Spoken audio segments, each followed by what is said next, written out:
November the 8th. This is room 1010, and it's about 9:15, and I think we should get started. What I'm going to do for purposes of efficiency is to do 2 and 3 first, and then we can spend the bulk of our time on the Honeywell issues. So, Mr. CLA, would you please give us the description of item number 2? Good morning, Madam Chair. Item number 2, motion Perry, Krikorian, Garcetti, relative to requests in DWP to report as potential methods and approaches to employ to enter into cost-effective energy agreements.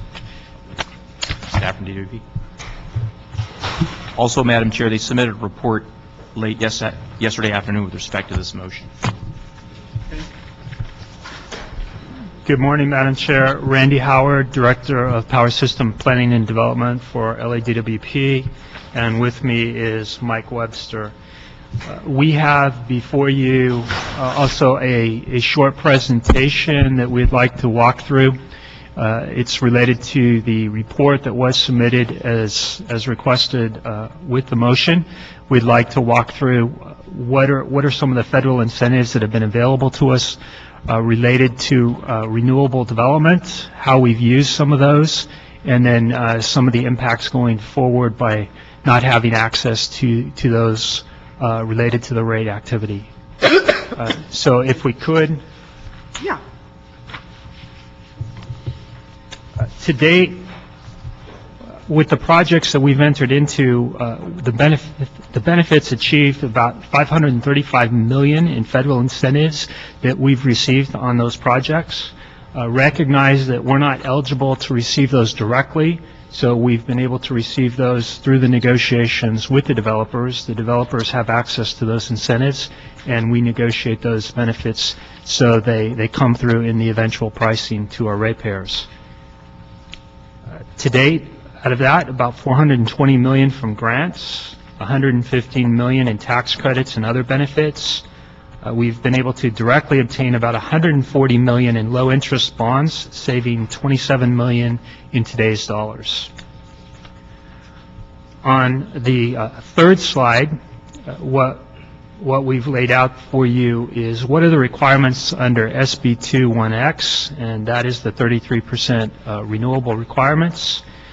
During the period from 2011 through 2013, we are required to have 20% average of our system resources being renewable, and then ramping up to the last 12 months of 2015, so at the end of December 31st, 2016, 25%, and then at the end of December 31st, 2020, having 33% renewables.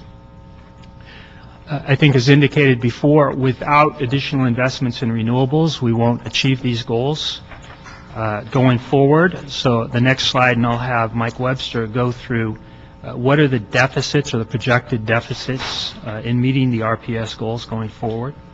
So the columns that are in green, those are projects we already have on the books. Now, some projects roll off. Some of them are 5-year agreements, some were a little bit longer, and they start to roll off starting at the end of this year. And so you'll see if we do no additional investment in renewables, we will drop down quite substantially, and this is going to be closer to 15-16% percentage range.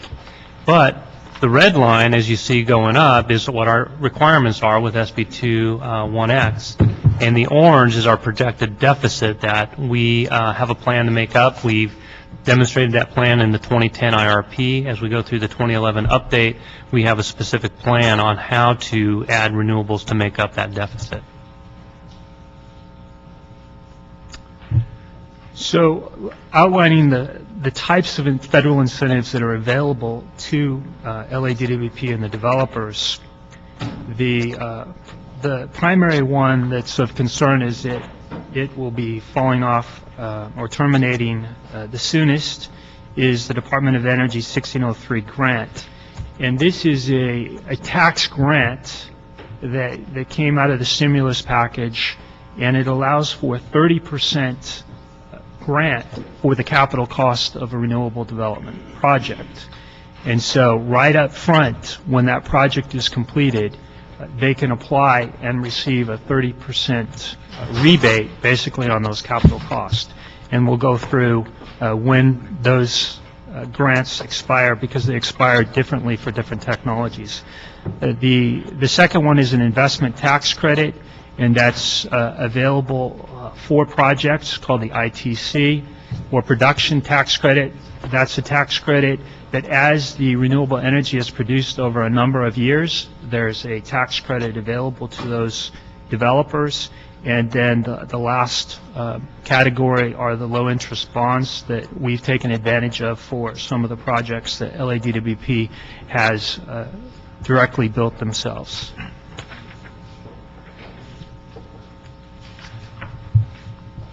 So why don't I let Mike take you through the next slide? So the loan guarantee program is no longer available for projects, so what we really want to do is focus on what is going on with the DOE grant as well as the investment tax credits. So for the DOE grant, to qualify for a wind project, 5% of the cost must be spent this year, and it must be a continuous investment. So projects will have to have already started groundbreaking and installation of some of their equipment to qualify for that grant. In addition, projects need to be in service by the end of 2012 for wind projects. Now, for other renewables, for geothermal projects, for example, they need to be in service by the end of 2013, and for solar projects, in service by the end of 2016.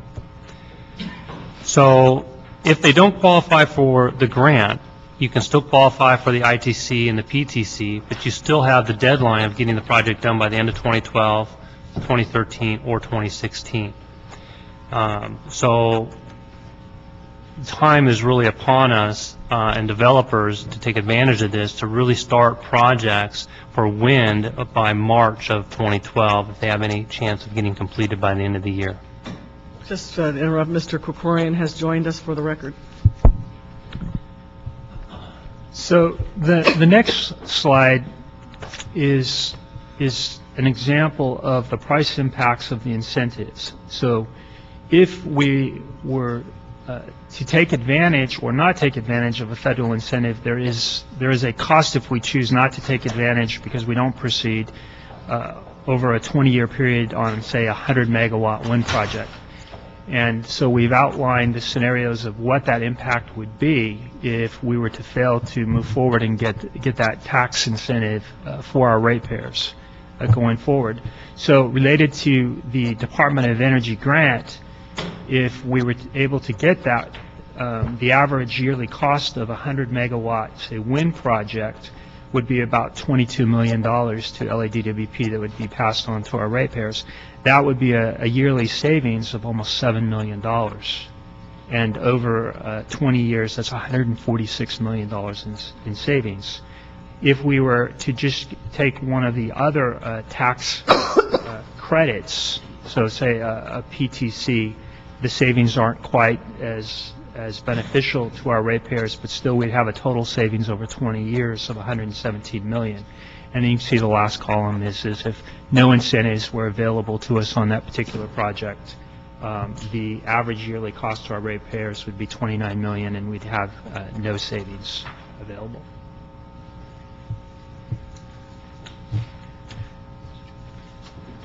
So Mike, maybe you want to take the last slide. So we mentioned earlier that the tax incentives and grant is available to private developers, and the savings would be passed on to DWP in the neighborhood of 70-30 or 80-20 benefit passed on to our ratepayers. But for wind and geothermal, they need a commitment by 2012, and typically for developers to go out and get the financing, what they need is a power purchase agreement as a solid document that would allow them to go out and get that financing and make those commitments. And so that would need to be early 2012. And renewable energy still is more expensive than our avoided costs. And so any investment in renewables does cost more than our existing portfolio. Have you considered rebudgeting your program or reprioritizing your effort to work within the confines of the money you do have right now? The renewable energy program resides under the energy cost adjustment factor budget currently, and there, as far as I'm aware, we have not looked at moving that program outside of that energy cost adjustment factor budget. Currently, we are expending about $400 million a year on the renewable projects under that budget today. But there are program adjustments that you can make to support your agreements that you've already made. That correct? The energy cost adjustment factor has the ability to ramp. It has not. There's been a lot of consideration as to the issues with Proposition 26 and how that impact what kind of impact it would have, what are the considerations that we need to consider, and I know the City Attorney's Office is continuing to look at that issue. What is your opinion on the likelihood that the federal government would extend deadlines on these tax incentives to create or incentivize greater participation? I think the budgetary issues to the federal government, I think it would be quite challenging to extend some of the tax credits. There was legislation proposed last week, bipartisan legislation, to extend the tax credits for wind projects. Don't know that that will get a lot of support, but we will certainly be tracking that and probably coming forward with a city position to support that legislation. Mr. Krikorian, do you have any questions? I'm trying to get a sense of the magnitude of the savings relative to what you're expending, and I'm kind of a little unclear on that. What the projects that are eligible for the federal incentives between now and the year that we're focusing on here, what would be the net present value of the savings if you were able to go forward with all of them now? What would be what would you be receiving from the tax credit? What savings would you be receiving for that? I don't believe we're not prepared today to lay that out on a cumulative basis of all of the projects that we would need to be compliant with SB 21X. I think what we tried to do is provide an example. If you just took a 100 megawatt wind farm, the net present value, today's dollars would be $91 million in ratepayer savings. Okay, and what would be the why is it that you can't do that within the confines of the existing ECAF, whereby considering other budgeting options within the department's current reserves or otherwise? Why is it that all of this is dependent upon an adjustment, or is it? The current energy cost adjustment factor is under collecting, and I think we outlined that in the report, that the under collections to date are about $210 million. So if our board were to approve an additional renewable project at this point, it would just contribute to a greater under collection. So to the extent that there is a decision to open back up the energy cost adjustment factor, I think that would be something that our board and Mr. Nichols and the city attorney would need to consider in relation to the Prop 26 issue. Okay, thank you. All right, Mr. CLA, we do have one speaker card. Dr. Williams wants to speak on this item. Just come forward, Dr. Williams. Give me a recommendation.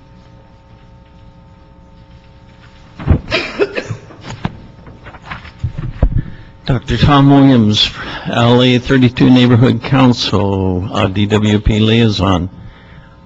We used to have an old saying in Parsons, plan the work, work the plan. Very simple.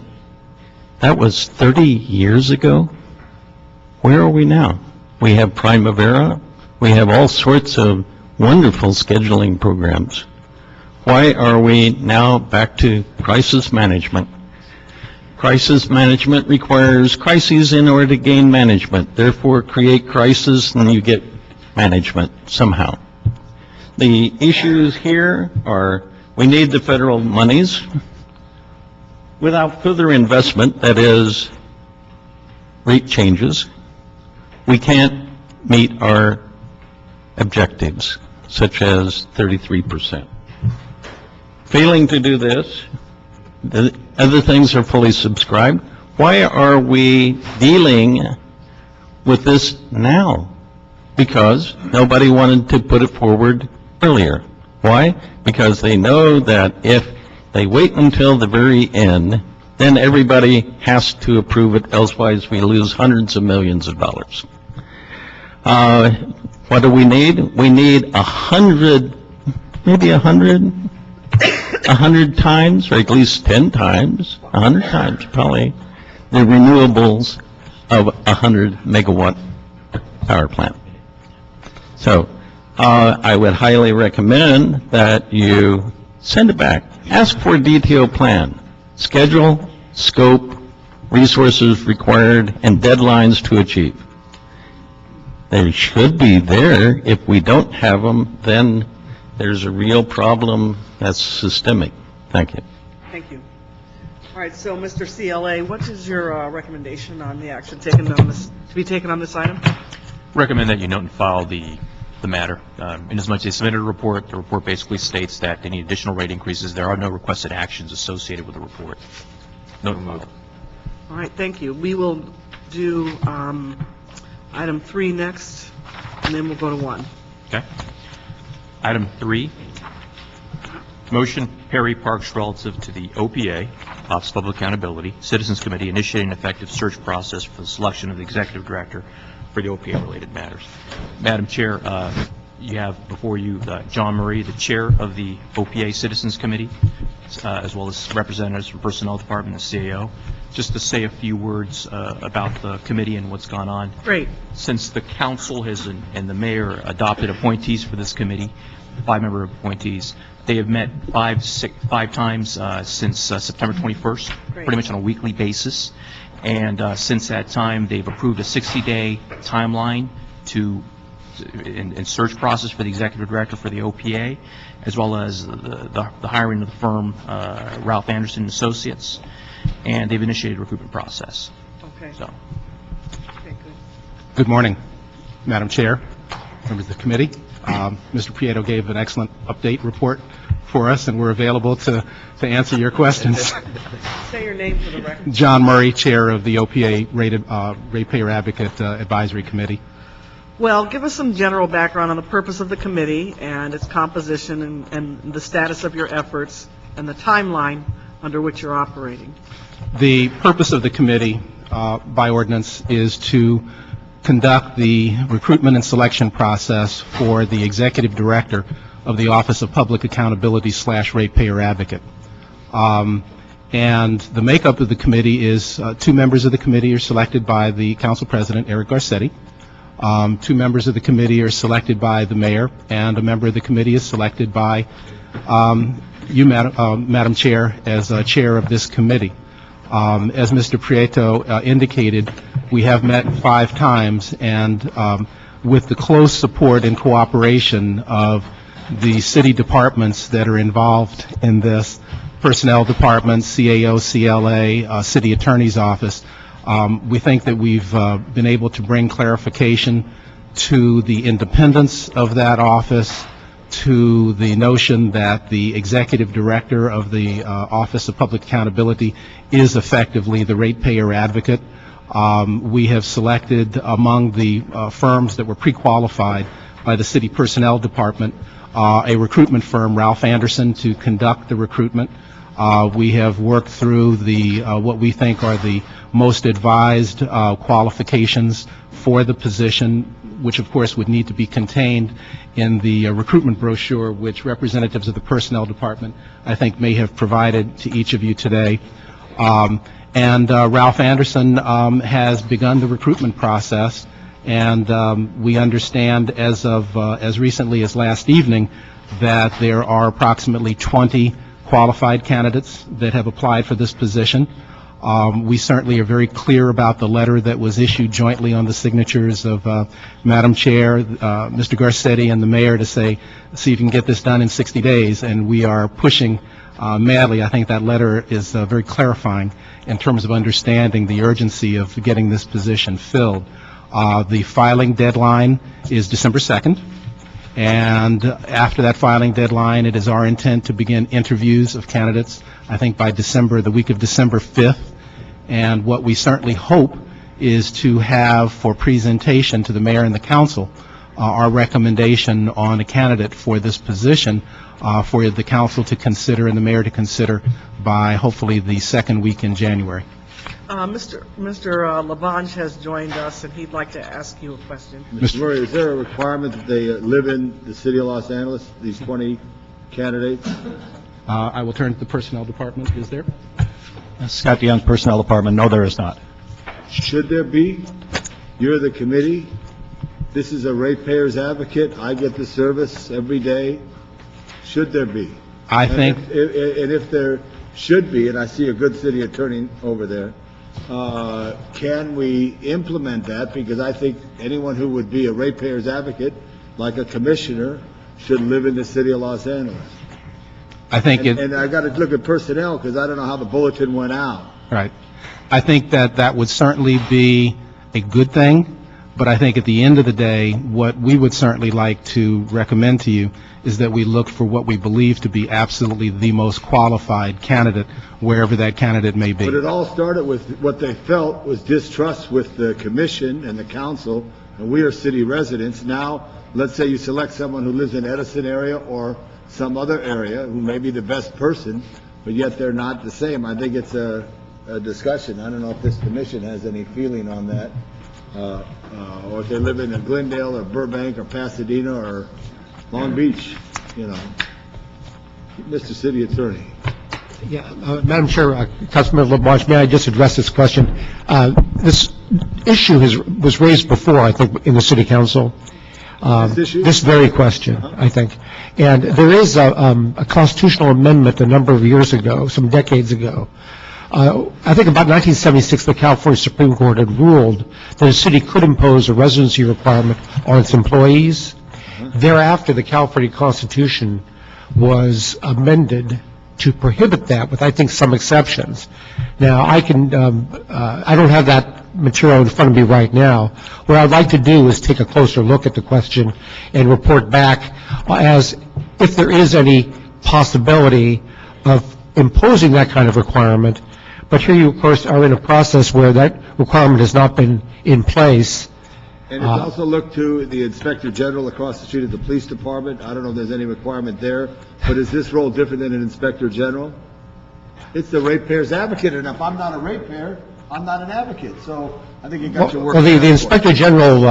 but this is a ratepayers advocate, is that correct? That's correct. So I think it's different. So I think my point is taken. So you've got to do your work, and we'll see what's taken. Okay, so thank you. we'll have to report back on that question. Super.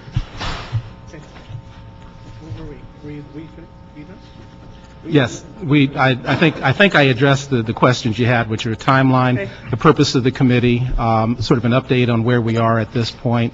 And I would say that, again, with the cooperation of city staff, which we as a committee believe is excellent, that we really have taken your direction to us very much to heart and are moving, I think, quite rapidly towards achieving the recommendation for this position. So the filing period is December the 2nd, December 2011. And what's your expectation as to the number of candidates you will receive interest? Well, as I said, as of last night, the report from Ralph Anderson is that they have approximately 20, and when the number 20 candidates, as I understand it, and staff can correct me if I'm wrong, this is based on Heather Rentschler of Ralph Anderson looking at the qualifications of the individuals submitting their resumes and determining that they appear to have the qualifications that we have identified in order to be qualified to say that they are a candidate. So 20 qualified candidates. And again, we've still got several weeks before the December 2nd end of the filing period. Mr. McCormick? Can you speak to the degree of outreach that you've done, particularly to the neighborhood councils, but also more broadly in soliciting applicants and also in informing the public about your meetings and the process that you're going through? And can you also, well, let's start with that. Okay. Mr. Krikorian, if you would, let me address the issue of the neighborhood councils by saying that two members of the committee are in fact very active in neighborhood councils, Mr. Rusty Millar and Mr. Jeff Jacobberger. With regard to the efforts of, with regard to the notification of the meetings that we have, of course, we're all operating within the requirements of the Brown Act, the public notifications.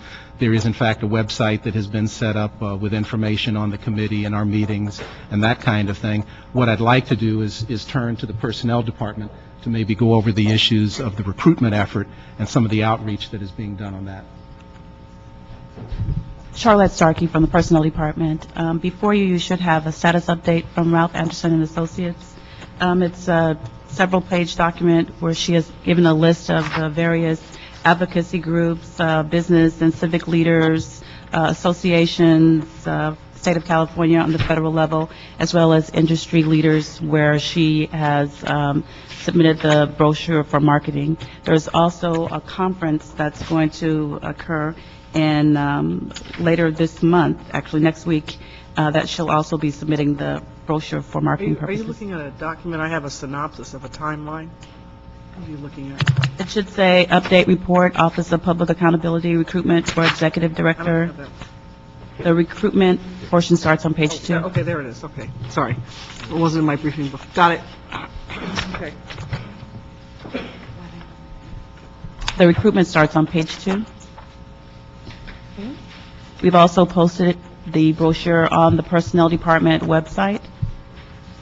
And we also have, you should have in your packet, nomination cards, which should be available at City Council meetings, the Citizens Committee meetings, as well as the Energy and Environment Committee meetings.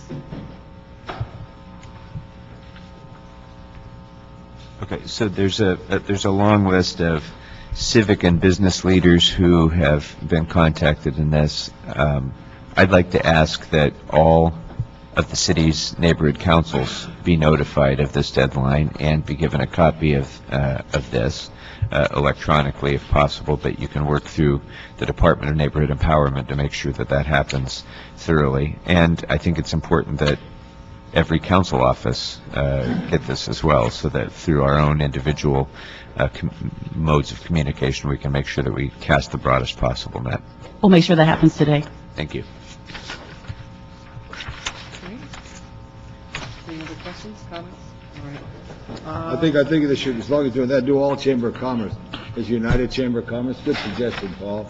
In the San Fernando Valley, and you have the Los Angeles Chamber and the Get the master list Central from City, them. but the master list for everything, just to outreach.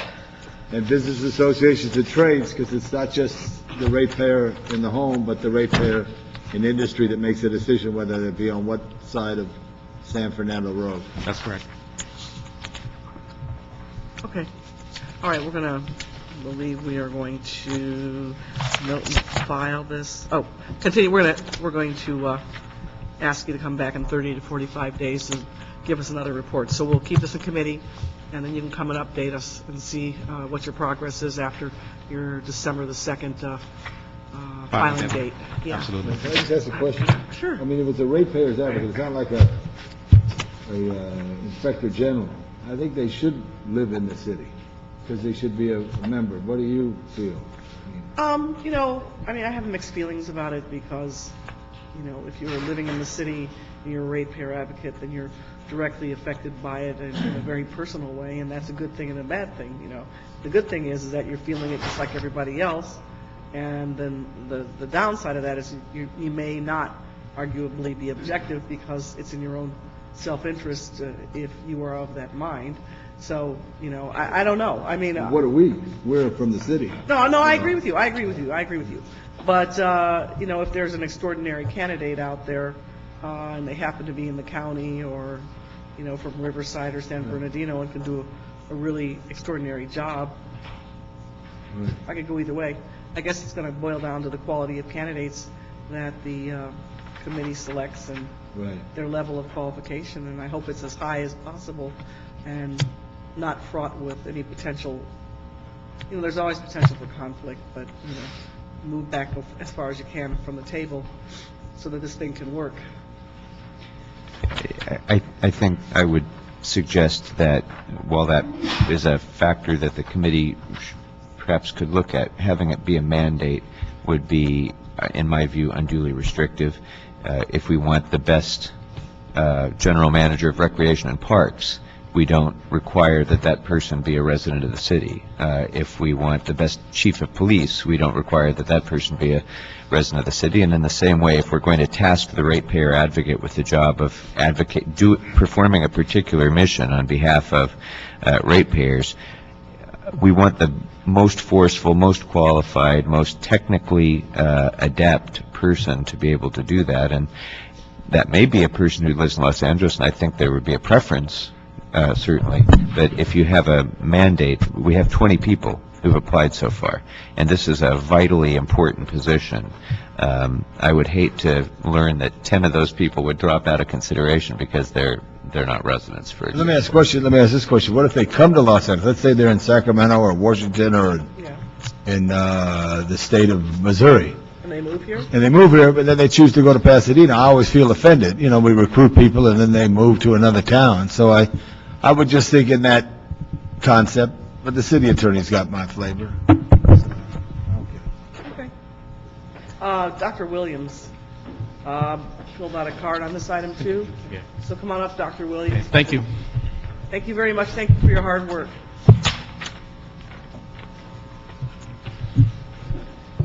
Dr. Tom Williams, LA 32 Neighborhood Council.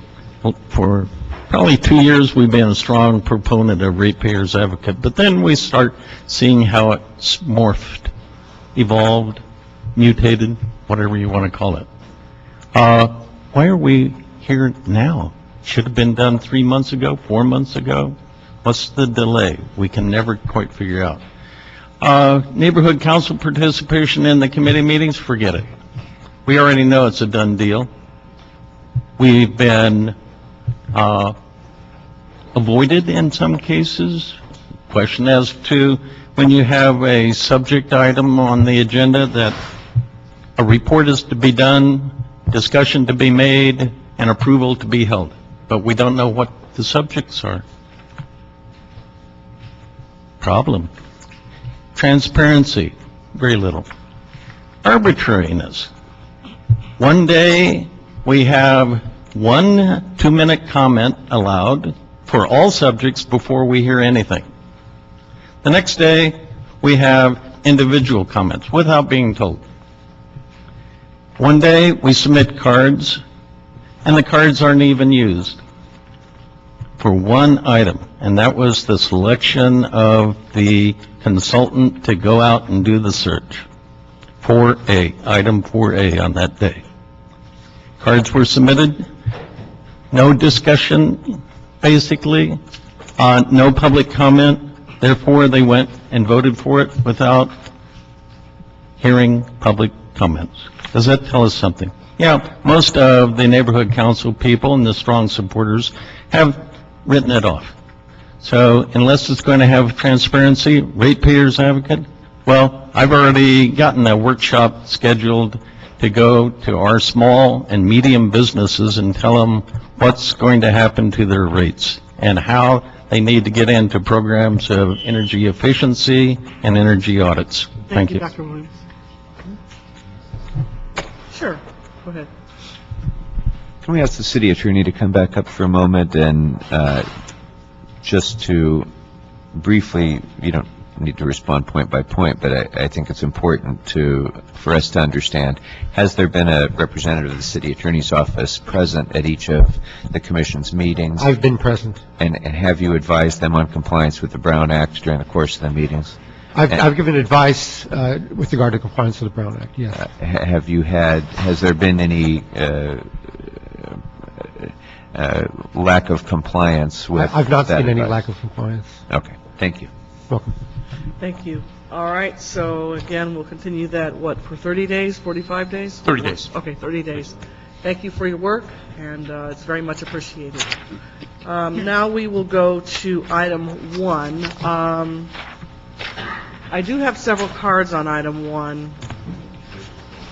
1, 2, 3, 4, 5, 6. I've got 6. So anybody who wants to speak on item 1, turn your cards in as soon as possible. Why don't I have the staff come up, make the presentation.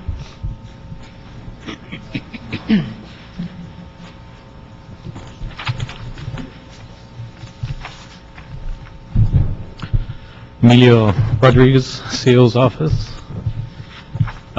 Just to summarizing the item, Bureau of Sanitation issued a request for proposals in July 2009 to upgrade control system technology at the city's 4 wastewater treatment plants and conveyance system with a new enterprise-wide system. The project includes all aspects of a control system implementation, including design, fabrication, installation, integration, startup, upgrades, and warranty. The existing wastewater control systems were implemented over a 20-year period and from different manufacturers for the most part. Systems have varying functionalities, diminished security capacity, little or no integration capability, and require varying levels of maintenance and support. They're serviced through multiple service contracts, which is inefficient and can be costly. Honeywell was selected among 4 bidders on the basis of its product line, which best complied with the stated scope of work in the RFP, the lowest price of ownership, otherwise the life cycle cost, the relevant experience of the contractor with distributed control process systems, demonstrated expertise of the project management team, and compliance with city contracting requirements. The term of the contract is 15 years at a cost of $88.6 million. Funding will be provided by the Sewer Construction and Maintenance Fund as part of the Clean Water Capital Improvement Program.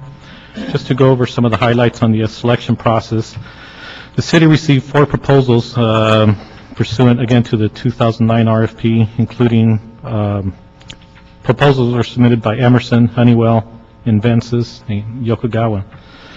Proposals were evaluated over a 3-stage process for completeness, content, and non-disclosure information. All proposers passed the Stage 1 completeness review. Proposals were narrowed to the 3 highest-rated projects during the Stage 2 content review. All proposers met the good faith effort threshold. That was on a pass-fail basis.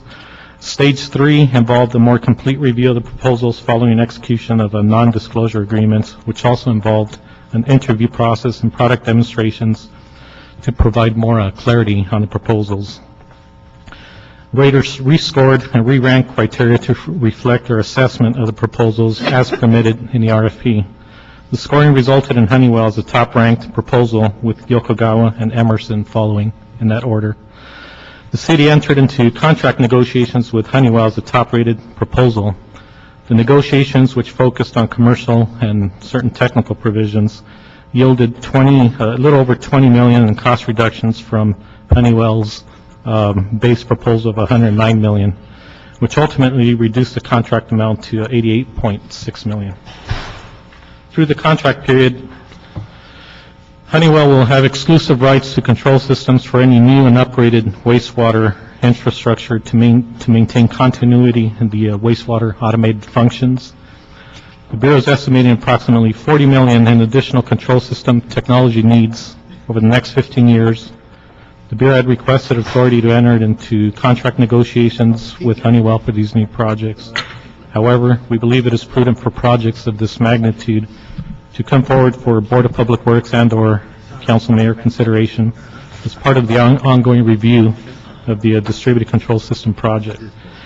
As you know, a protest was submitted by Emerson. Protest was addressed extensively during Board of Public Works hearings, and the board ultimately voted unanimously to award the contract to Honeywell, as recommended by the Project Review Committee. In our review, we found the selection process to be objective and fairly applied. Among the major elements of the protest were price consideration. Pricing category took into consideration the cost of the system, maintenance costs, and future upgrades. which essentially is the life cycle cost of the project. While Honeywell had the highest lump sum cost, the scoring was reflective of the life cycle cost of the project, determined in part by a change order exercise, which was the evaluation team's best indication of how future costs of upgrades and new components or systems would be applied. The Bureau was sufficiently clear in the RFP about the consideration of lump sum and the future costs in its scoring evaluation. The other item of major interest was project experience and project management. With regard to project experience management, the RFP did not limit such to wastewater facilities specifically, but rather on the relevance of product lines and management experience with projects of similar nature. The evaluation team scored Honeywell on the relevance of its work plan, qualifications of the project team in managing a project of this size and magnitude and complexity, and the project team's detailed knowledge of the city's control system and operations. Third area of interest in the protest was contracting with Arizona companies. As stated in our report, entering into contract with Honeywell does not violate city policy with regard to the direction of city departments to refrain from entering into new contracts for companies headquartered in Arizona. Honeywell is headquartered in New Jersey.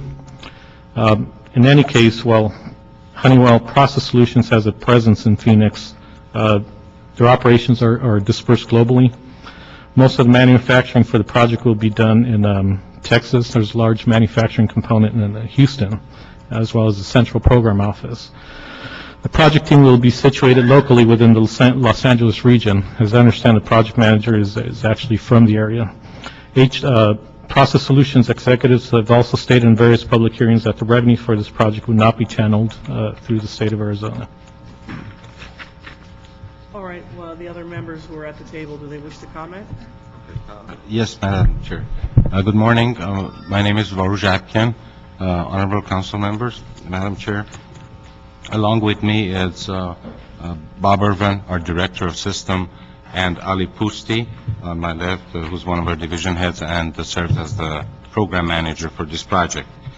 Wastewater Control System project unifies all of our wastewater facilities, treatment plants, as well as the collection system on one basic platform.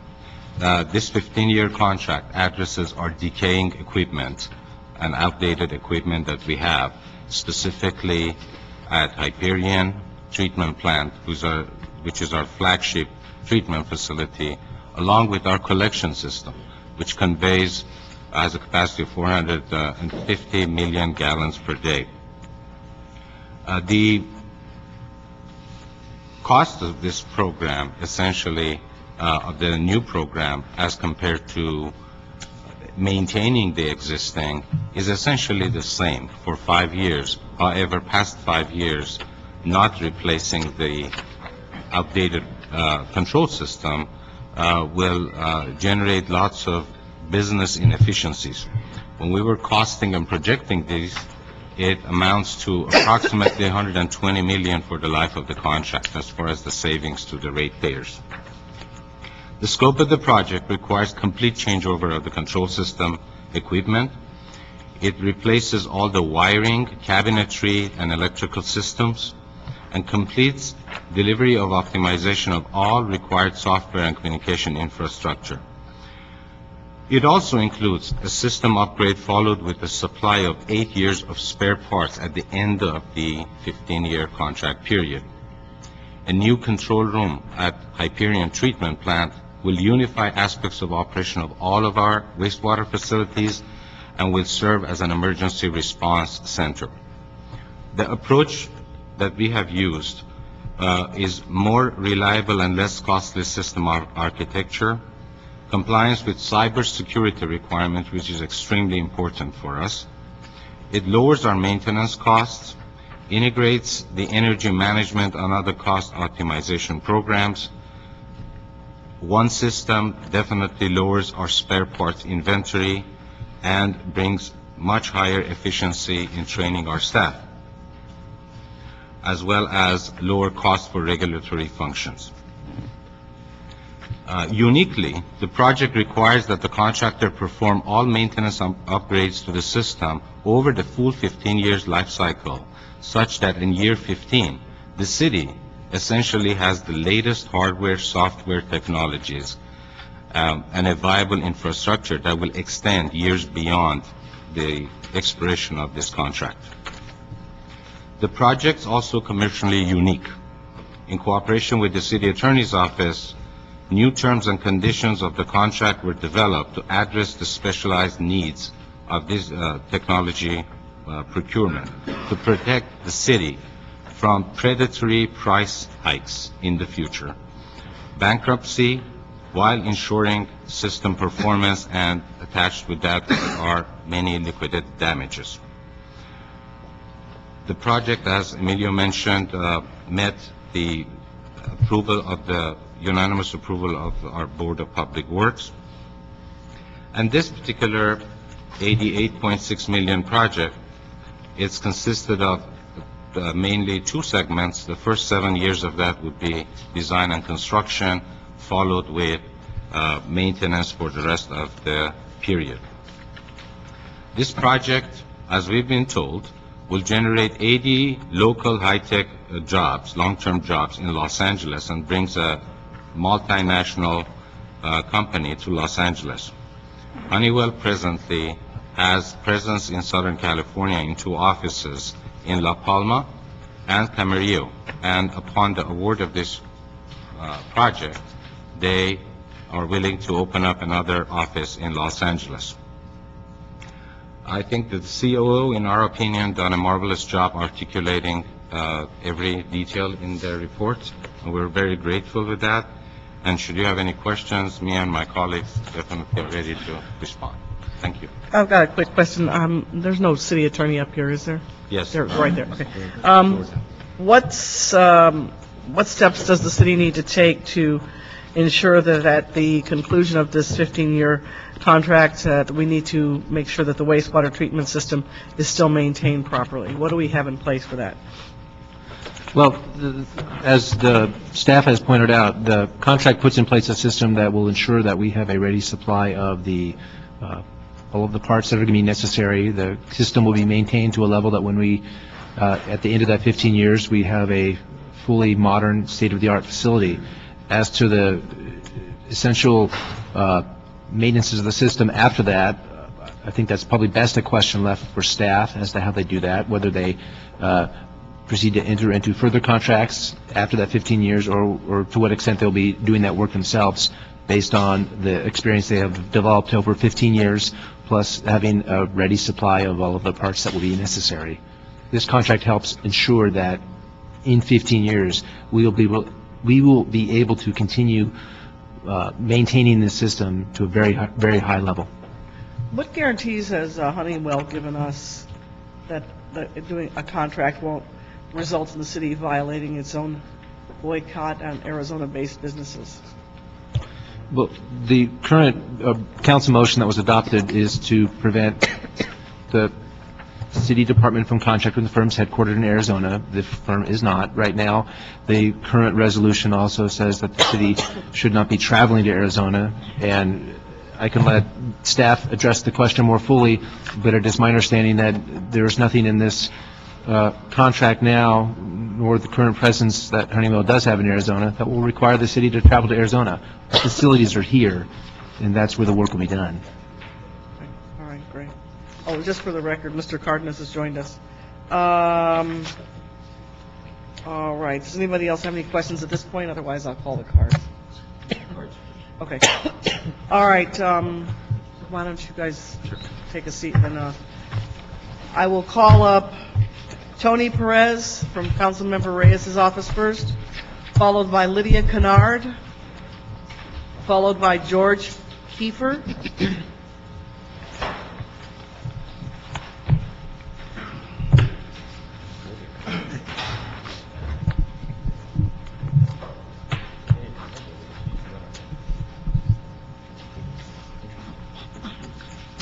Good morning, members of the committee. Thank you very much for calling me up this morning. My name is Tony Perez, and I'm here representing the office of Councilmember Ed Reyes. And I'll be as brief as I can. In May of 2010, the council, as you know, adopted a policy to boycott the state of Arizona. At the time, the intent of Councilmember Reyes, who proposed the resolution that was unanimously approved, was to financially pressure the state of Arizona into repealing SB 1070. SB 1070, in the eyes of many, was and is a legislation that intentionally targets people of a certain ethnicity. It was hurtful back then and is just as hurtful today, if not more so, since similar legislation has taken root in the states of Georgia and Alabama. By targeting businesses that were headquartered or Arizona-based, the council member's ultimate intention was to prevent the state of Arizona from benefiting in any way, shape, or form from any city funds. It was further his intent that by targeting Arizona businesses, those businesses themselves would relay to their respective Arizona legislators the need to repeal SB 1070. To date, SB 1070 has not been repealed. Today, what is currently before your committee is the awarding of a contract to Honeywell International, a company that by our estimations and various reports has an estimated 10,000 employees in the state of Arizona. The council member believes that that kind of presence alone meets the criteria of being Arizona-based, which was laid out in the resolution itself, and as such would request that this contract be rejected under the city's boycott of the state of Arizona.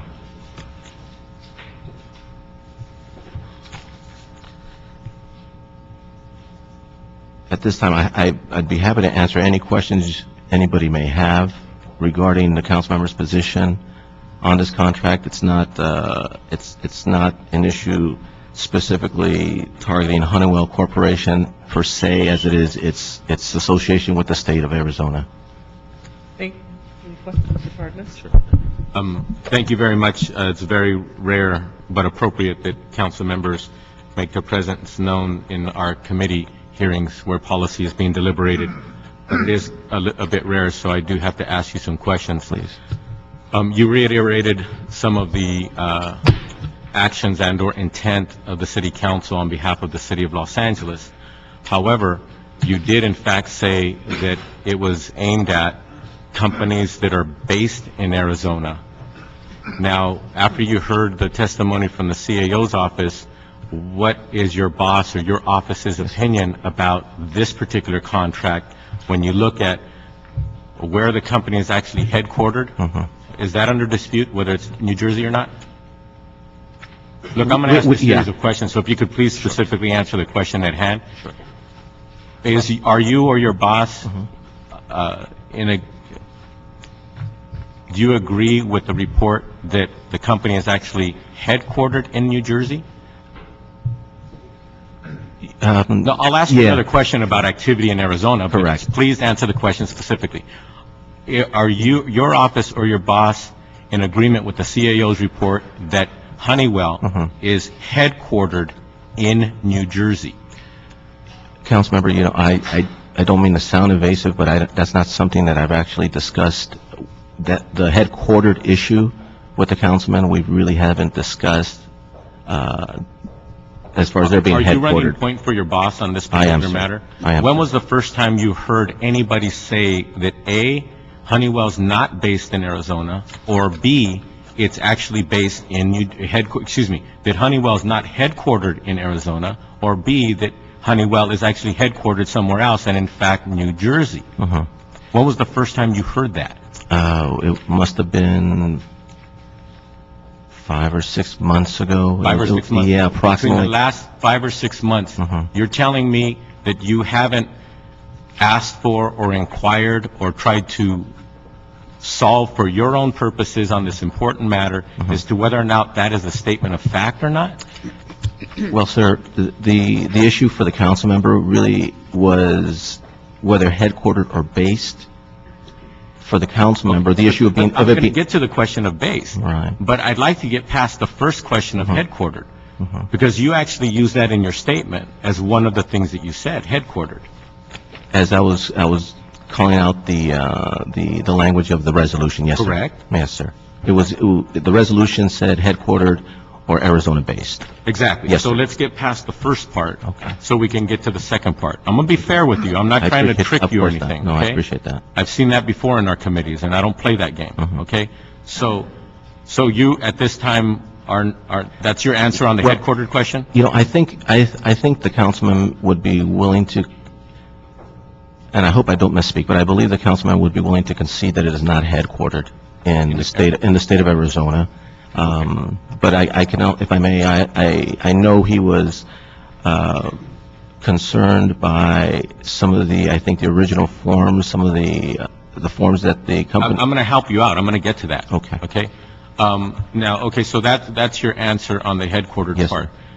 Now, when it comes to based in Arizona and/or activity emanating out of Arizona, what is it, your evidence you'd like to remind us of, or what have you? I'm trying to help you here. Yes, sir. On the Arizona part. Well, Honeywell. Yes, sir. Well, the reports, and when I say reports, newspaper reports have stated that Honeywell has approximately 10,000 employees in the state of Arizona. Wow.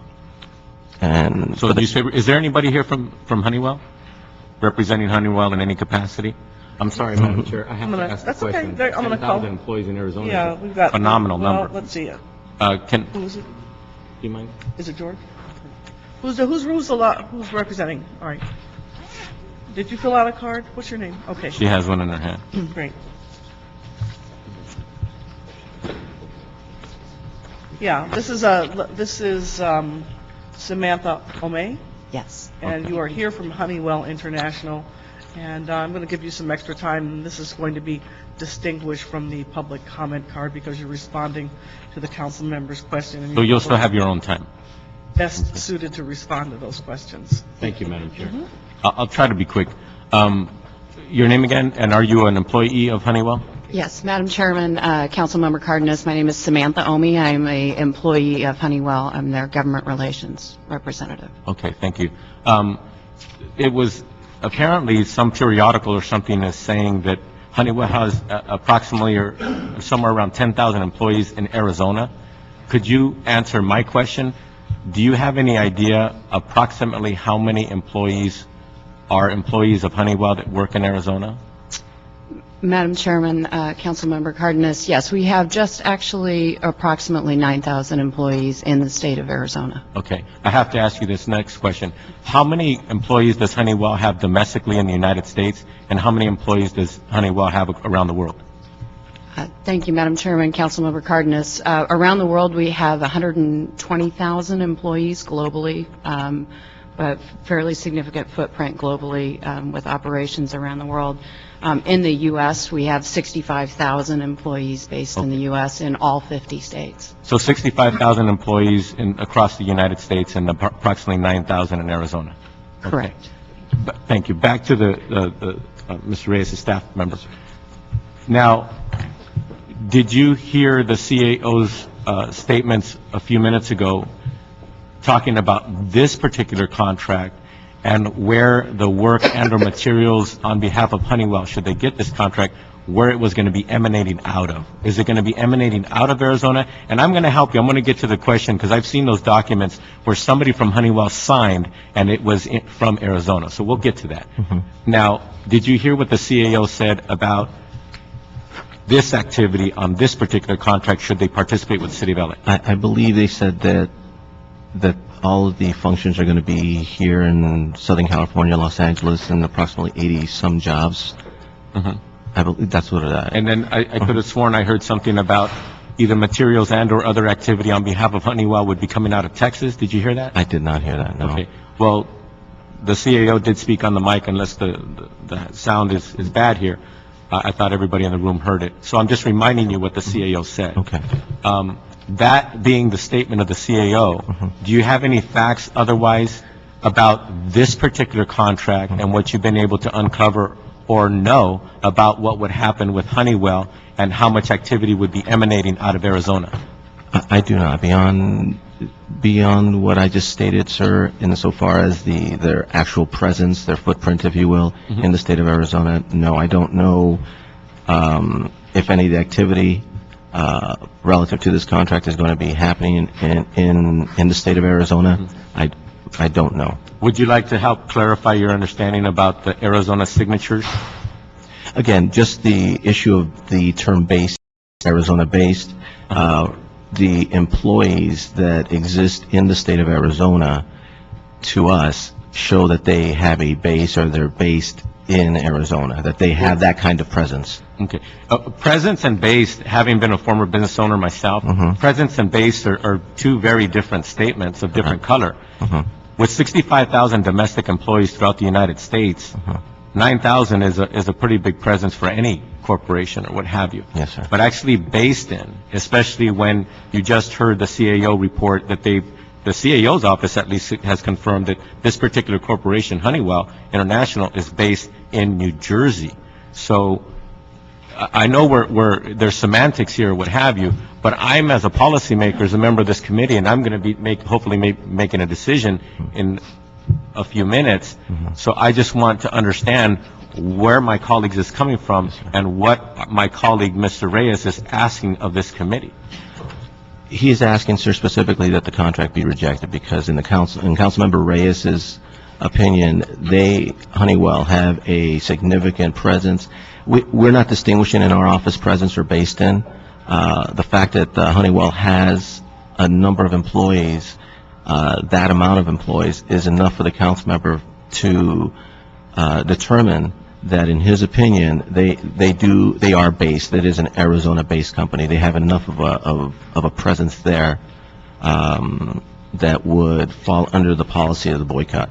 And I think when I was listening, it was a little light back there. It wasn't that I wasn't paying attention. I believe I wasn't really clear what the city attorney was saying so far as how they addressed the issue of based in, or Arizona-based. I heard them say that it was headquartered in New Jersey, which earlier we were conceding, but I don't recall them saying that the issue of based was addressed. Yeah, the word based isn't as official as headquartered, so it's a bit gray for you, for me, for everybody. Yes, sir. Now, just one last question, Madam Chairwoman. Now, when it comes to your boss, Councilmember Reyes, when it comes to the boycott of Arizona, does he consider it a strict boycott? Well, in the resolution itself, sir, what the councilman, when it was drafted about a year ago, the idea was to give this council the latitude to give exemptions, and it was drafted in that kind of a way. As an example, if I may, was the photo red light contract. One of the council members' intentions when he drafted the resolution was not to put in peril any kind of the citizenry's public safety, and he voted for the photo red light at the time because that was one of his exemptions, or one of the exemptions. We wanted to give the council that kind of latitude. So the language of the policy was created in such a way that it would give this council that type of discretion. Okay. Thank you. Thank you, Madam Chair. Okay, let's call up Lydia Kennard. Can I ask Tony a question since he's here? Oh, all right, I'm sorry. Hey, Tony, how are you? Hi, Councilman. Okay. Good morning, sir. I want to ask President of the Board of Public Works, you've heard what been discussed here. Could you just give us a little insight? Because you reviewed this. Ms. Alicorn, have you joined the table? You've reviewed this, and you're familiar with the council's activities. Could you clarify or rebut anything on that issue? Sure. We, at the Board of Public Works, Andrea Alarcon, President of the Board of Public Works, we heard this item for hours on end, and we determined we made determinations on the protests that were set before us, but what we set aside was the policy determination that was dictated by... So you didn't consider any of this? We asked we moved forward on the contract negotiations, but we asked for clarification from the council on its policy determination to define Arizona-based and Arizona headquarters. How'd you do that I never saw that. It was in our action, and the city attorney, and I think Councilmember Reyes... But it wasn't a direct letter to each council person, it was just... It was by virtue of... So what do you think, though? You're a president of a very important commission. What's your opinion? My opinion is that the policy directive of the council, if the city is going to set forward a boycott. It needs to be clear on its parameters for that boycott. Does the city of Phoenix support the boycott? City of Phoenix? Yeah, do they support 1070? I called my councilman, the counterpart, the 4th District councilman a year ago, whenever it was. I believe He talked to the councilman in the 4th District, and he does not support 1070. So I'm in support of that. But also, are these jobs, is Phoenix for the boycott or against the boycott? My understanding, sir, was that, I think you are correct. I think Phoenix has taken or has taken opposing SB 1070. I'm not sure if the council itself has, but I believe that they have. There are other cities throughout Arizona who've done similar. Ms. Alicote, on this whole issue there, you bifurcated it and then punted it to city council. So we heard every item in terms of the protest on the process. But why did you punt? Why did you not? Because the action that was taken by council was unclear. There were, I think it was a total of 9 recommendations contained in the action. One recommendation said Arizona headquartered, one recommendation said Arizona based. Specifically, which ones? There's a directive to the city departments that said Arizona based, but yet there were no definitions for what is Arizona headquartered and Arizona based. If you ask for a legal determination on what is Arizona headquartered, we can use that analysis. I would think if someone pays taxes. If I think of El Segundo, a lot of corporations are in El Segundo, and they're not in L.A. because they want to be headquartered in El Segundo, so they don't pay our business tax. That's El Segundo. They sift right off the beauty of LAX and all that's there. If they're in Arizona, if they pay taxes, corporate taxes out of Arizona, then that's a corporation. I think that should be defined. Is there a city attorney here? So why don't we look at that? If they're a corporation, they pay New Jersey taxes for their corporate headquarters, correct? Is there any, you don't pay corporate, how's that, federal law, how's that determined? Corporations choose to incorporate in different states or indeed different countries, oftentimes for tax reasons. There may be other reasons in this. So where's this company headquartered? Honeywell International, Inc. is headquartered in Morristown, New Jersey. And they pay their taxes there? I would hope so. So I think that would be I would hope so too. I hope so too. So, but that being said, that should be our guidepost, correct? The direction from council, the verbal motion that was adopted during that time, directs city departments, and it's not an unlimited direction, it's to the extent practicable, and in instances where there is no significant additional cost to the city, nor conflict with the law, to refrain from entering into any new or amended contracts to purchase goods or services from any company that is headquartered in Arizona. Okay, thank you very much. Thank you. But it also further reads Arizona-based down. Right, Well, I understand that, but I think you got to go from whatever, if the last step of the law is, what is the federal law I would imagine, I don't know. Just to clarify, because I don't want to leave out information, there is a further direction to the city attorney's office to prepare an ordinance. The ordinance will direct, with the similar qualifications, to make, based on the city's exercising the power to make economic decisions as a participant in the market. I'm just going to read the language so there's no confusion. Shall restrict, to the extent permissible and consistent with the city's interests, its contracting relative to goods and services to persons or entities which are not based in the state of Arizona, subject to the review by the city attorney.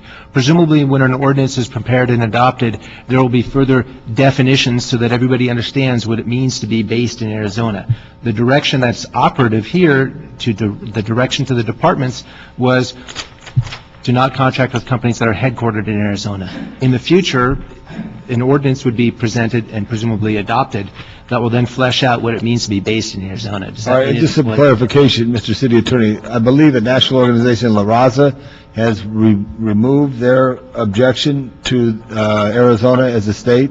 Do you know that? I'm not familiar with. Do you know that at all?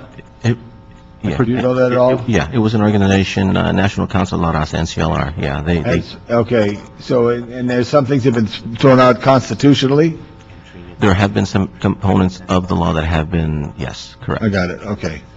All right, so, thank you. So you punted, we got to look at it. We didn't punt, we wanted clarification. The directive was the action was made by council. It is not the board. No, the action that we sent to you did not tell you to do that. You decided to do that, your commission, correct?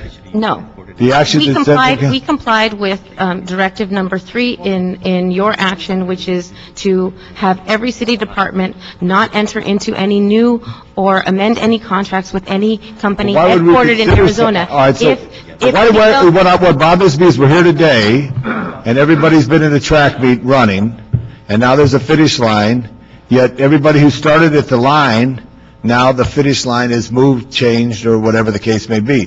This is what bothers me a little, but I do know laws do change. At some point, they become disqualified if that is the case. If it's true, that's the fact.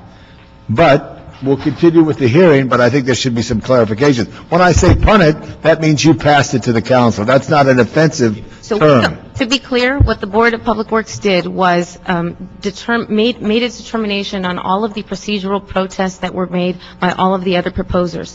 We heard every element of those concerns. We ensured that the integrity of the process was maintained in terms of awarding the I got that, contract. but it wasn't done, it's a different, there's a different qualifier in the sense of this process due to the law. But what we did also comply with was directive number 3 of the council's action. I'll read it, I may call you back up, but I don't want to detain it, you got that. City departments not award new contracts to companies headquartered And, in Arizona. Madam Chair, I'm going to reserve to call back later on our city officials. I would just like to just say, welcome the mayor of Dongjang, Korea. He's here from Korea. Please welcome him here to Los Angeles. Mr. Kokoi is there. Just wait. Thank you.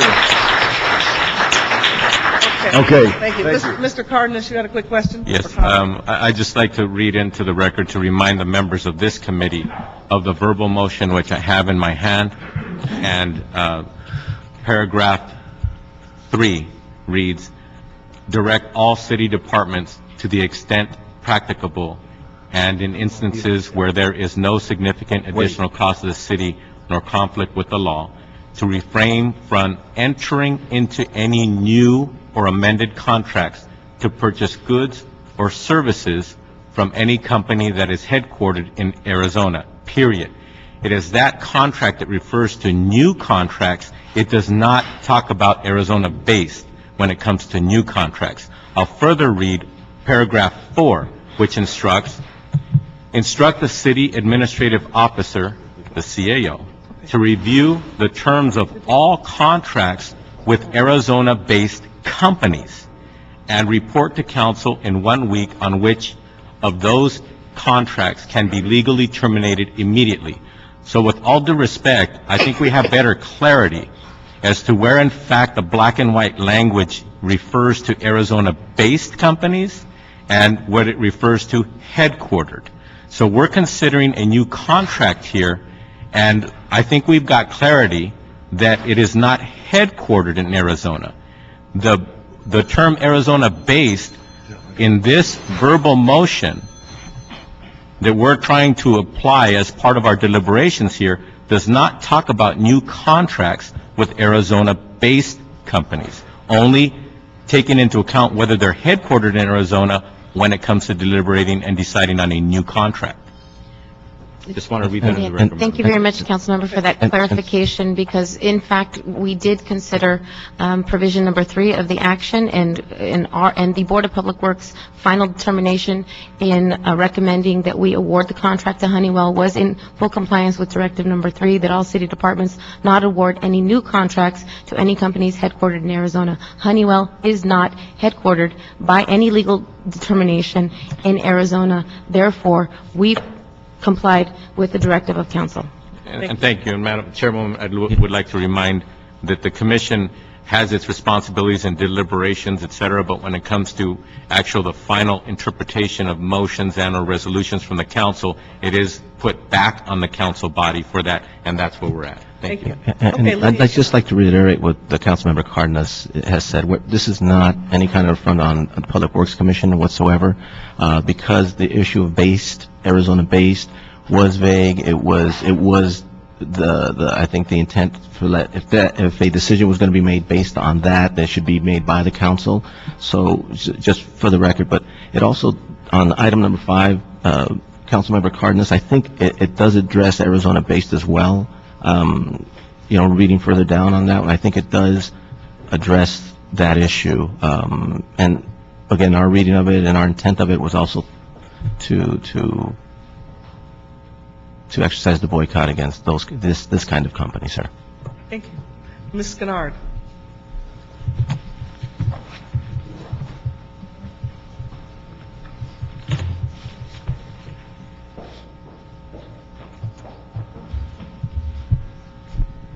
Good morning. I'm Lydia Kennard. I'm president and chairman of KDG Construction Consulting.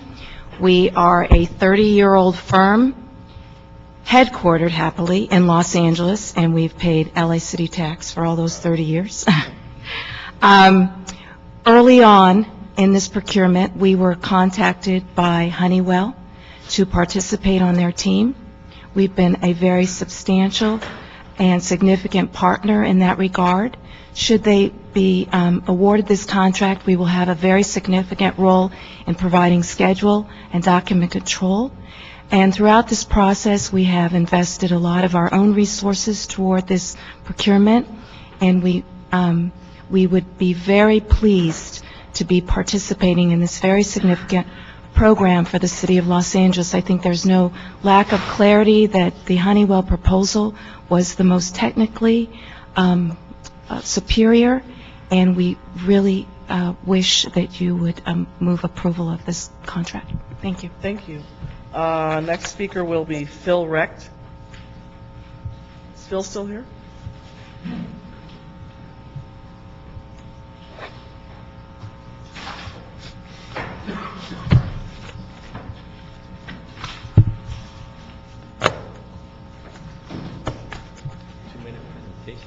Okay, you only got 2 minutes now.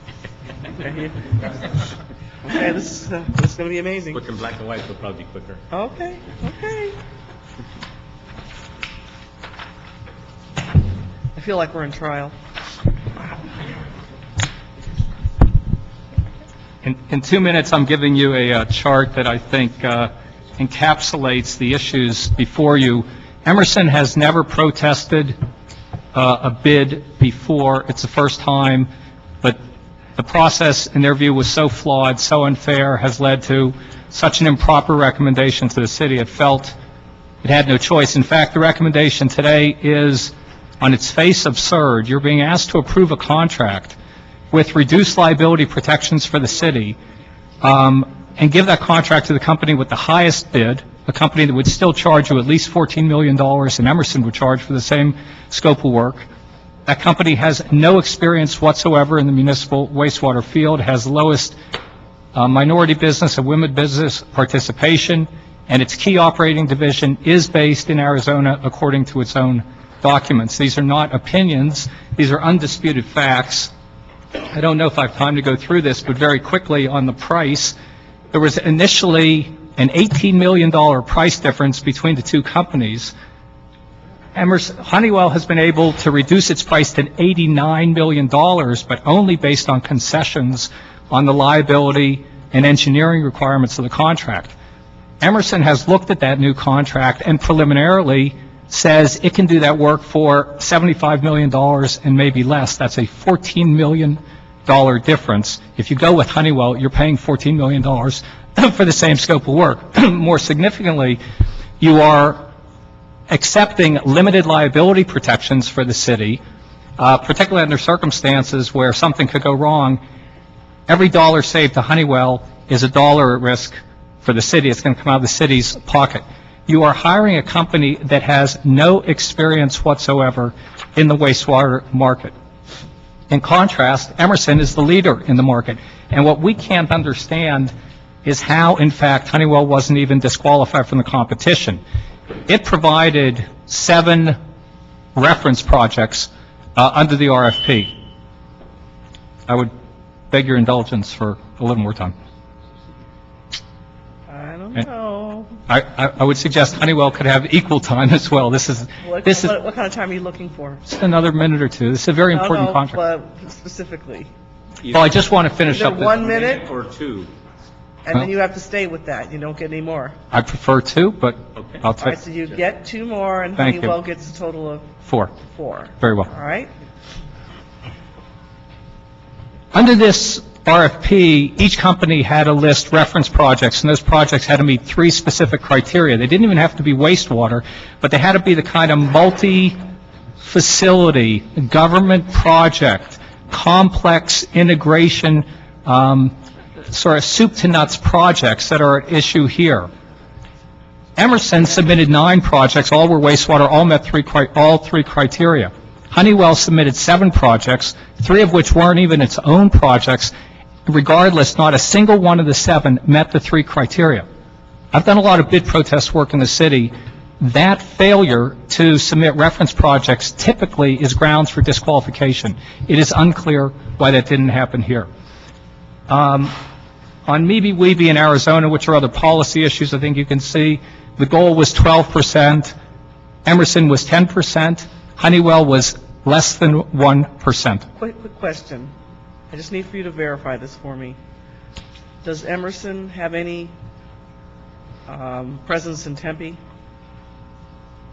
I don't know. I know Emerson has some employees in the state of Arizona. I don't know if it's Tempe or somewhere else. I think maybe 100 or a couple hundred. About 300? Perhaps. Something like that. Yeah. Can somebody pull that for me? Yeah. Okay. Yeah, we'll check with the staff. All right, we'll check with the staff on that. I just need to put that on the record. Because I see your column, your Arizona connection. That's it. Yes, I'm sorry. It should say Yeah, colleagues. I just want to help you update it. You Thank know what? you. I was a paralegal for 14 years, and I always did the witness prep and all the visuals, so I'm just trying to help.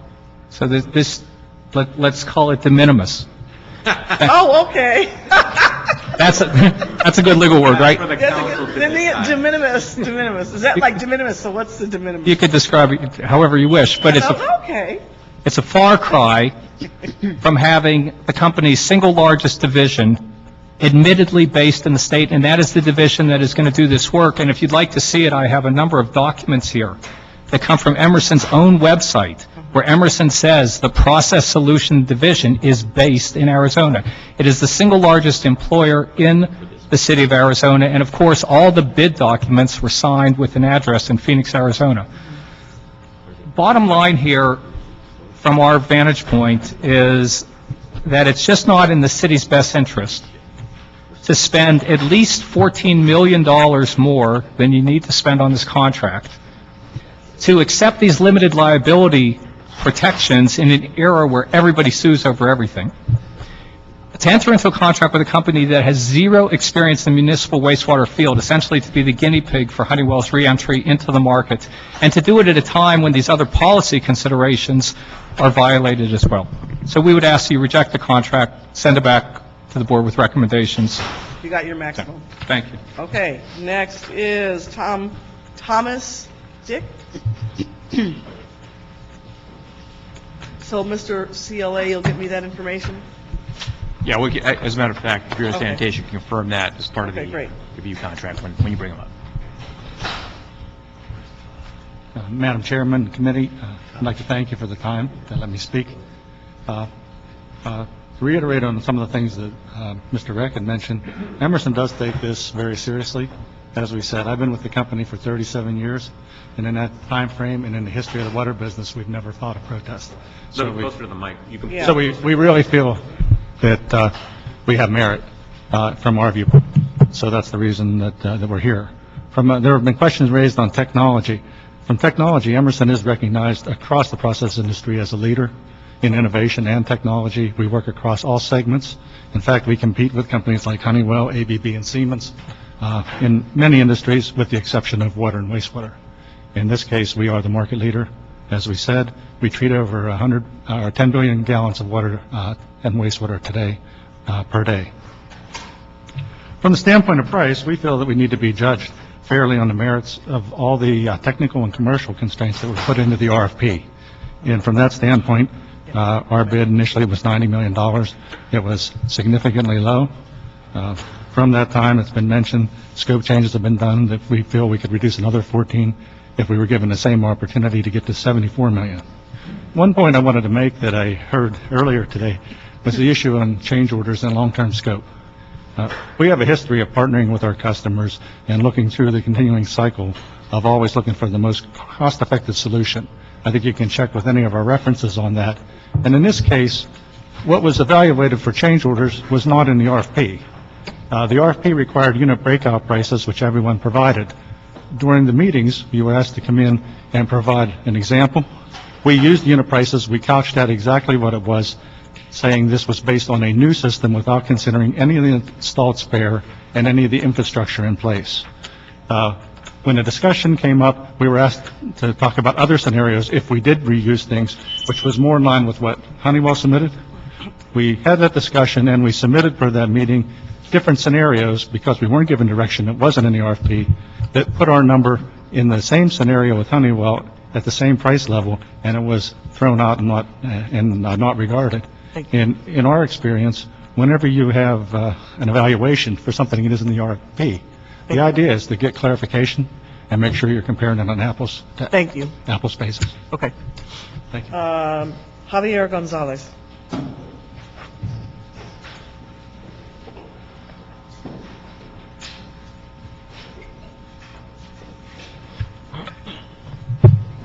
Good morning. My name is Javier Gonzalez. I'm here on behalf of the Sound Strike, which is an artist coalition of artists that have been boycotting the state of Arizona.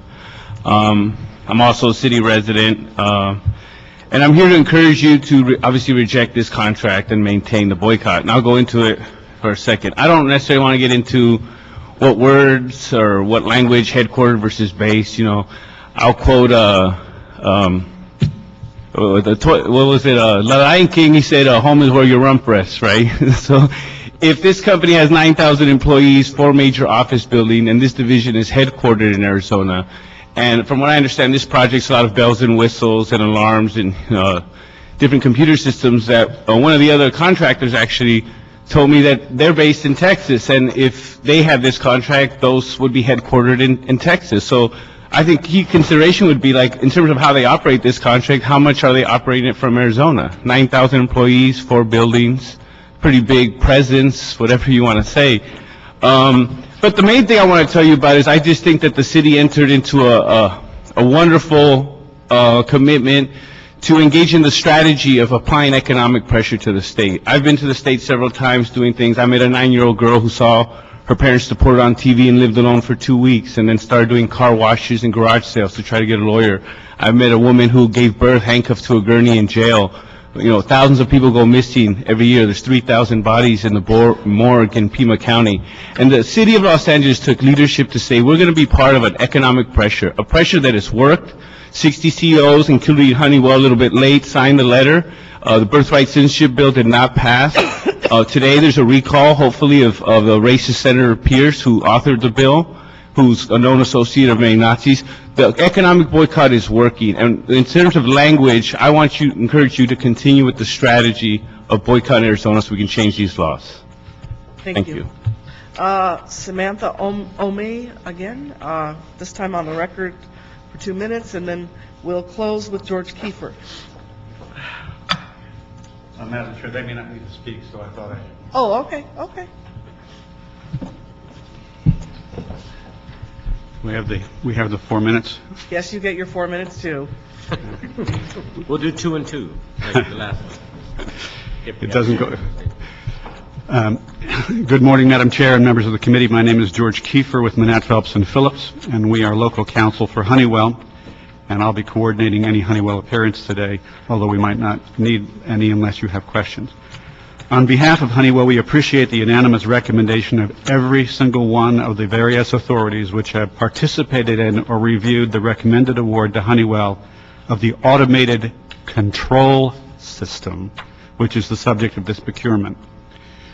We have representatives from Honeywell here and available to speak to the extent that you have any questions, as opposed to questions for the Bureau or the CAO. They are Tracy Haslam, Vice President of Honeywell, Kevin Jennings, Project Manager for this project, as you heard from LA, and Samantha Omey, who has already talked to you. Following any questions you may have, if you have any, I would like to use my remaining time to conclude. However, if you have no questions, we would simply ask the committee to accept the unanimous and unqualified recommendations of the evaluation team of 12 members, the Bureau staff, the 5-0 vote of the Board of Public Works, the recommendation of the CAO, and we ask you to recommend award and contract execution to the full city council.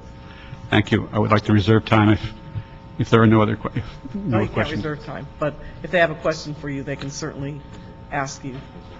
Are there Are you sure any you don't want to questions use for, up your 4 any minutes? questions from members of the team that Any I of can the bring up? members have questions? So you represent Honeywell, Yes, sir. and you're a lawyer, you've been around on this issue here. What's the difference between based and headquartered? I think you're going to have to define based at some point. Your resolution directed the department to deal with headquartered, not with based. Right, okay. And what other, any other challenges to Honeywell in this, are you familiar No, with that? I think that this is basically part of a sport of protesting that the city has been involved in over the years, frankly, and there's really nothing here. I mean, there were 13 hours of testimony on this that were created by Emerson, which finished third, not second, third. And in this process, the Board of Public Works recommended this? Absolutely. That's correct? 5-0 vote. Thank you. Mr. Krikorian. Mr. Kiefer, can you just respond briefly to the points that Mr. Recht raised, particularly with regard to experience, liability exposure, and the change in the scope of work that was provided through the contract negotiations? With respect to this change in the scope of work, I think that's best directed towards the Bureau. But it will be, but I want to hear your thoughts, too. The procurement first made a judgment with respect to cost and selected Honeywell as the low-cost provider. Following that, pursuant to the terms of the RFP, you sat down with a selected vendor who was selected and said, is there anything else you can do? Now that you've met all our terms, met the best price under the RFP, what else can you do in terms of value engineering, how you look at it? This is where actually Honeywell showed that it knew a whole lot more about automated control systems than Emerson or Yokogawa, and came in and suggested a number of things that the RFP required, and everybody would have had to do would have been offered to do had they won. So you first win on the price, then you come in and talk about other things you might do to lower the cost. That's where the lower the cost came up with. The Emerson attorney confused that intentionally, frankly, with the process that began selecting the low-cost provider in the first place. So two different distinct processes there. Did that answer your question, Councilmember? Mr. Cardenas, do you have any questions? Yeah. When it comes to this particular project, is this particular project a one-site responsibility, or is this a network of sites and an overall scope and responsibility? Well, if you'd like a more detailed answer on that, Ms. Haslam and Mr. Jennings could come up, but this is a distributed system where you've got systems all over the city that have got to be brought together under one automated control system. So it's a very sophisticated system. These systems are actually more sophisticated in refineries and other kinds of areas. But if you'd like, either Ms. Haslam or Mr. Jennings can up and describe that system a little bit better. Are they Sure. they're here? Are they here? Okay. Yeah. Why don't you have them come up? Don't be shy.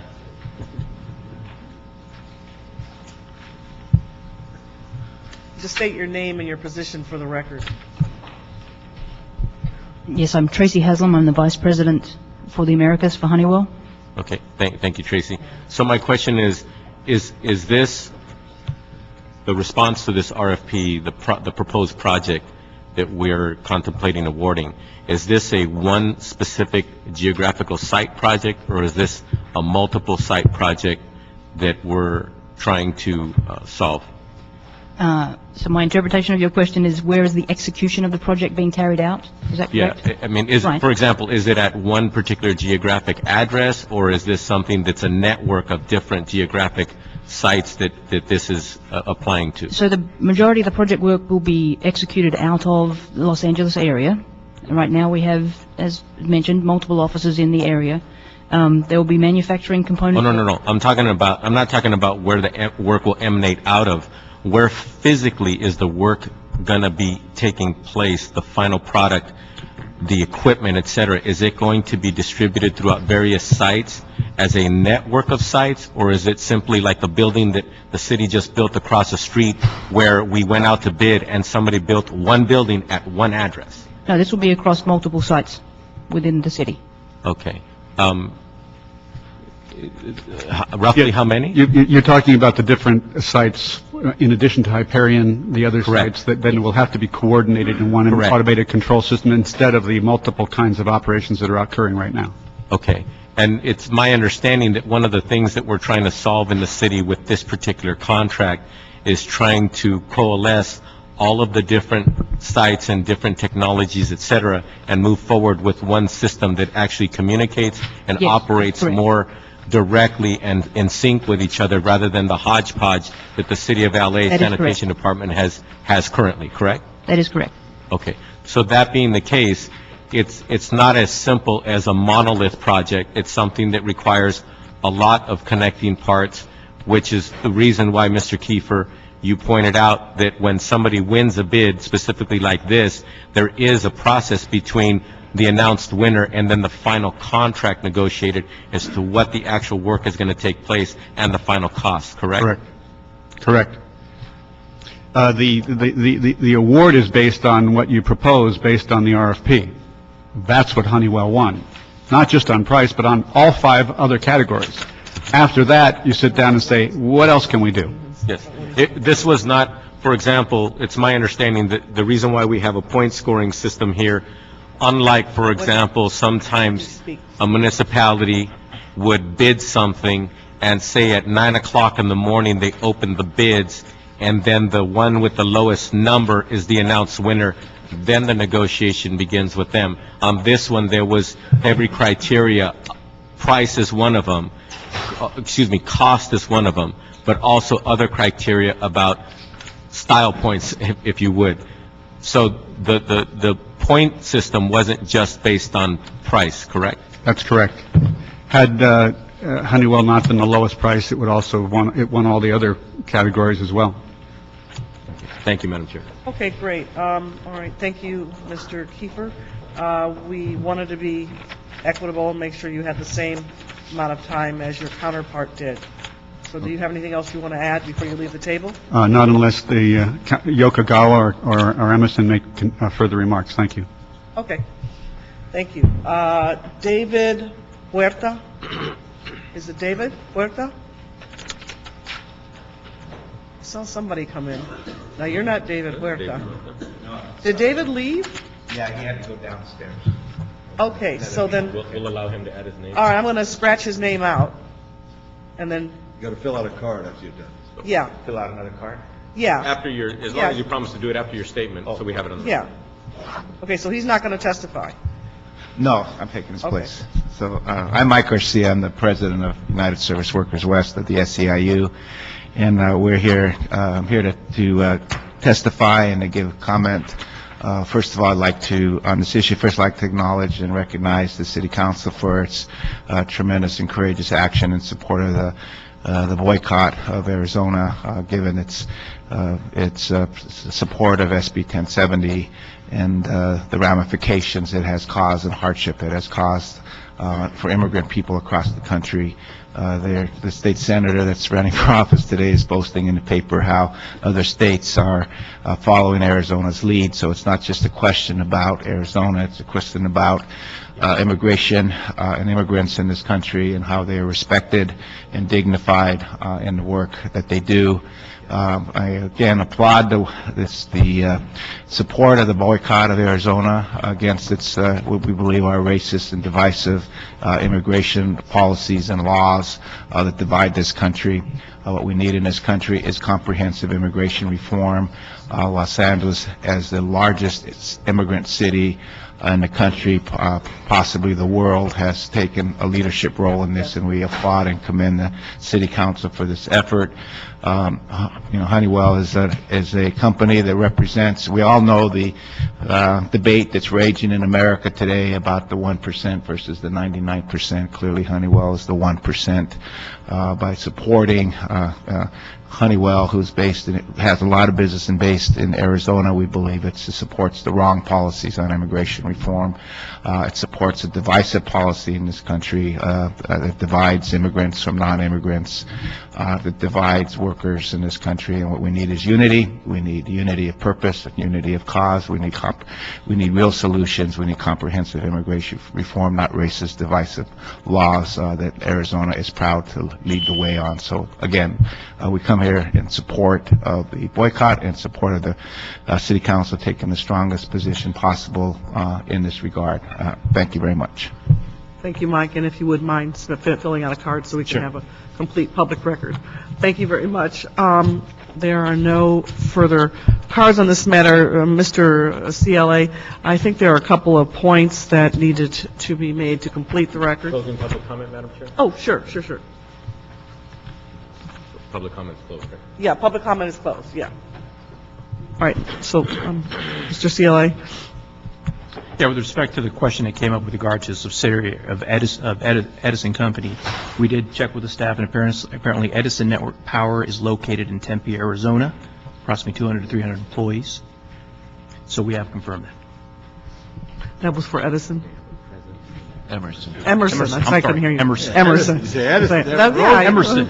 Oh, I didn't know they were Energy Edison. and environment, I was thinking energy. Okay, all right, that's Tempe, Arizona. Okay. Happen again. And then the source of your information source for verification. We checked with the Bureau of Sanitation with respect. Okay. All right. Thank you very much. Now this is time limit filing.